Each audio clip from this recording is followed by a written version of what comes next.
राधे राधे दोस्तों, मैं आराधना आप सभी का आपके अपने YouTube चैनल में स्वागत करती हूँ। फिर से एक नए वीडियो के साथ आप लोगों के समक्ष आ गई हूँ।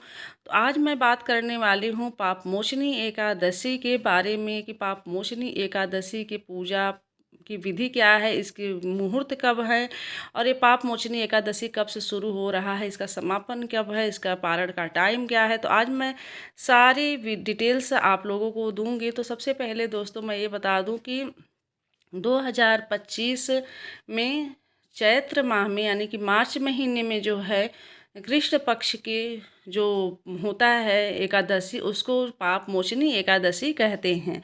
तो कुछ लोग ये परेशान रहते हैं कि हमारे पास भगवान जी विष्णु की फ़ोटो नहीं है, हमारे पास तो लड्डू गोपाल हैं या फिर हमारे पास शालिग्राम भगवान हैं। तो आपके पास मतलब चाहे लड्डू गोपाल हो, चाहे शालिग्राम भगवान हो या फिर भगवान विष्णु की फ़ोटो हो, तो आप इन तीनों में से अगर कोई भी हो तो आप उनकी पूजा कर सकते हैं। तो एकादशी के दिन भगवान विष्णु की ही पूजा की जाती है। ख़ास तौर से अगर आपके पास शालिग्राम भगवान हैं तो उनकी पूजा विशेष रूप से मानी गई है। तो फिलहाल ये सब मतलब रूप अलग अलग हैं, लेकिन हैं तीन के तीनों एक ही। तो आप पूजा कर सकते हैं चाहे कोई भी हो। तो सबसे पहले मैं आप लोगों से बताऊं कि ये विष्णु भगवान को चाहे फ़ोटो हो तो उनको पोंछ लीजिए, या फिर ठाकुर जी हों तो इन लोगों को स्नान करा के ध्यान करा के इनका अच्छे से आप लोग श्रृंगार करिए। और फिर उसके बाद श्रृंगार करने के बाद इनको रोड़ी टीका ये सब लगाइए।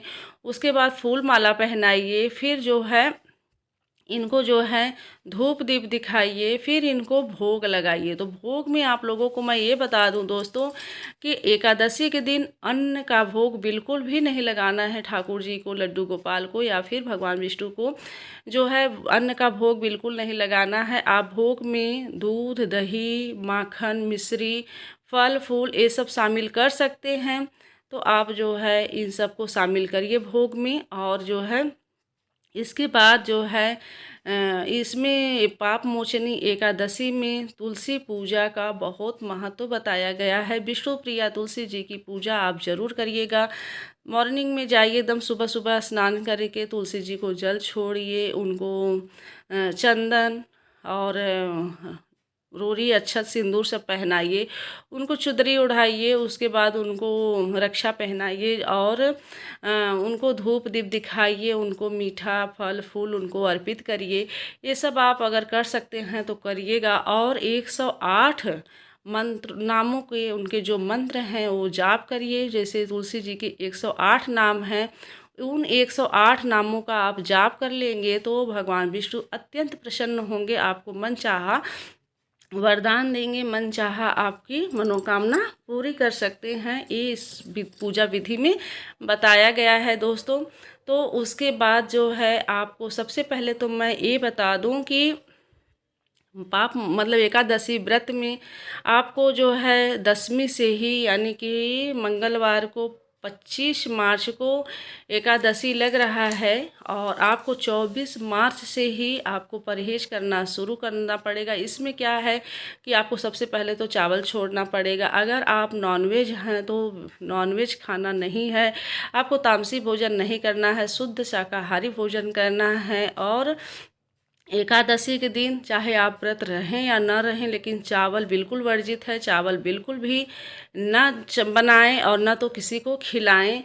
और अगर आप व्रत हैं तो मतलब पूजा करते टाइम आप हाथों में अपने गंगा जल लेके आप संकल्प करिए कि भगवान मैं आपकी व्रत आपके नाम का व्रत रख रही हूँ, आप इस व्रत को पूर्ण करिए, सफलतापूर्वक पूर्ण करिए।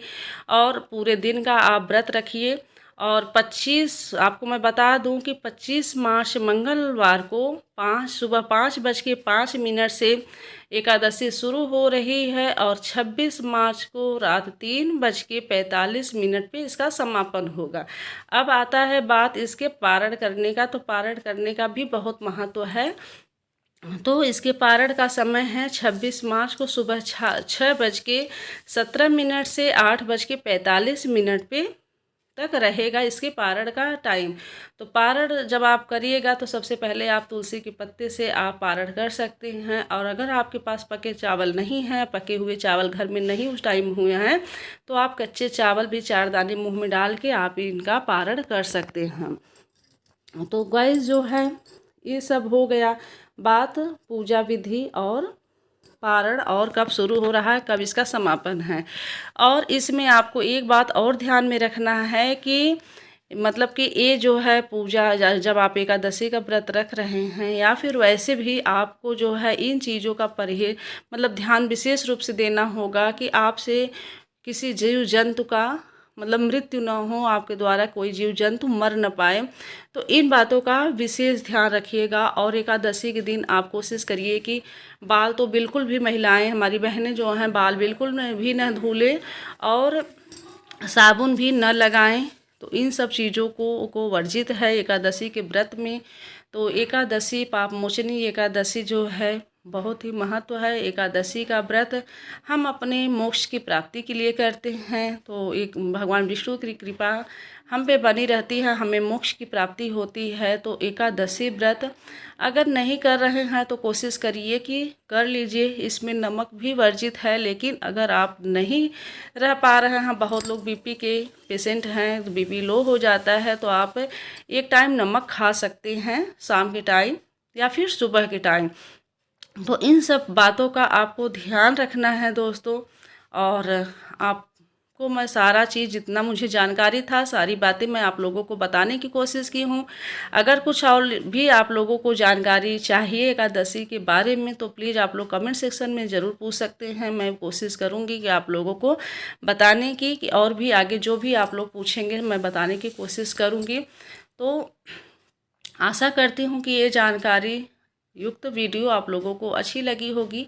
और प्लीज़ आप लोगों से रिक्वेस्ट है दोस्तों कि ये वीडियो अपने फ्रेंड्स फैमिली में अपने जान पहचान के लोगों में ज़रूर शेयर कर दीजिएगा, ताकि जो है शायद उन लोगों को भी इस वीडियो से काफ़ी जानकारी मिले और उन लोगों के लिए भी हेल्पफुल हो ये वीडियो। तो अगर आप लोगों को ये वीडियो अच्छी लगी हुई हो तो प्लीज़ एक लाइक और शेयर ज़रूर कर दीजिएगा। एक प्यारा सा कमेंट कर दीजिएगा कि मेरी वीडियो ये कैसी लगी आप लोगों को। और अच्छी लगी हो तो प्लीज़ कमेंट ज़रूर कर दीजिएगा। चैनल में पहली बार आए हैं तो सब्सक्राइब भी कर लीजिएगा, बेल आइकन को प्रेस कर दीजिएगा ताकि ऐसे ही जानकारी से संबंधित वीडियो आप लोगों को मिलता रहे। तो चलिए दोस्तों आज के लिए इजाज़त चाहती हूँ, मिलती हूँ ऐसे ही जानकारी से संबंधित वीडियो के साथ।